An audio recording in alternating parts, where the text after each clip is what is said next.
Shalom sahabatku, mari kita siapkan hati kita untuk dapat merenungkan kebenaran firman-Nya di pagi hari ini, yaitu rasa cukup. Mari kita buka Alkitab di dalam kitab 2 Tawarik 10 ayat yang ketiga sampai yang keempat. Orang menyuruh memanggil dia, lalu datanglah Yerobeam dengan seluruh orang Israel dan berkata kepada Rehabeam, "Ayahmu telah memberatkan tanggungan kami, maka sekarang ringankanlah pekerjaan yang sukar yang dibebankan ayahmu dan tanggungan yang berat yang dipikulkannya kepada kami, supaya kami menjadi hamba-Mu." Pada zaman hidup Salomo, jika kita melihat satu pasal sebelum hidup anaknya diceritakan, yaitu di dalam 2 Tawarik 9, kita akan melihat serentetan kekayaan Salomo demikian. 2 Tawarik 9 ayat yang ke-23 sampai yang ke-28. Semua raja di bumi berikhtiar menghadap Salomo untuk menyaksikan hikmat yang telah ditaruh Allah di dalam hatinya.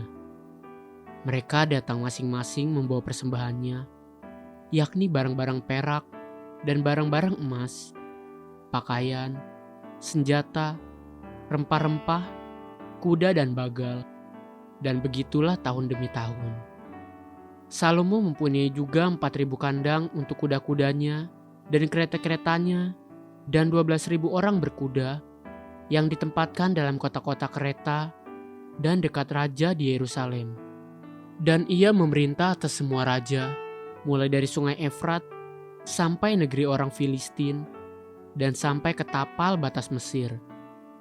Raja membuat banyaknya perak di Yerusalem, sama seperti batu, dan banyaknya pohon kayu aras, sama seperti pohon ara yang tumbuh di daerah bukit.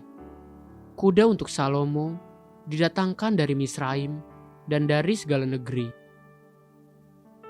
Itu adalah sebagian dari lukisan kekayaan Salomo yang diceritakan oleh firman Tuhan di pasal yang sama, yang menceritakan akhir hidupnya. Namun di pasal sesudah itu, ketika anaknya yang bernama Rehabeam tampil menggantikan Salomo, datanglah orang-orang Israel mengeluhkan tentang betapa beratnya beban yang Salomo tanggungkan kepada mereka. Dapatkah saudara bayangkan, sekalipun Salomo menerima upeti dan persembahan yang begitu melimpah ruah banyaknya, namun tetap saja tidak pernah cukup, sehingga sampai rakyat ditekan dan diperdaya sedemikian rupa untuk membiayai gaya hidup Salomo yang sangat berfoya-foya bersama istri-istri dan gundik-gundiknya yang sangat banyak. Baru setelah Salomo mati dan digantikan oleh Rehabeam anaknya, rakyat datang memohon untuk diringankan beban mereka. Coba bayangkan dan renungkan sebentar. Bagaimanakah mungkin seorang yang begitu kaya raya menerima persembahan dan upeti yang begitu banyaknya, namun masih saja berkekurangan?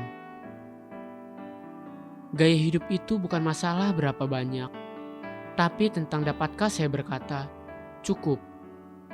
Yesus sebagai manusia 100%, sekalipun dia juga Allah 100%, pada saat dia melayani di bumi, dia tidak punya apa-apa. Tuhan Yesus sendiri berkata tentang dirinya demikian. Matius 8 ayat 20. Yesus berkata kepadanya, "Serigala mempunyai liang dan burung mempunyai sarang, tetapi anak manusia tidak mempunyai tempat untuk meletakkan kepalanya."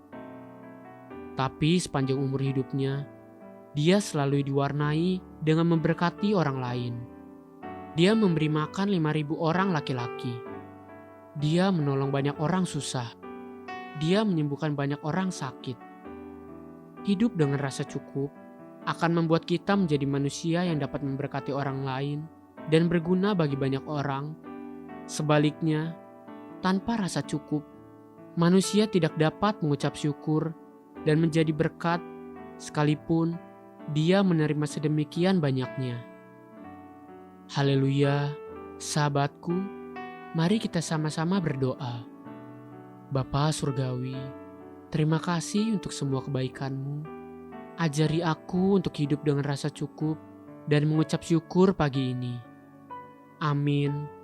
Jesus loves you, and so do I.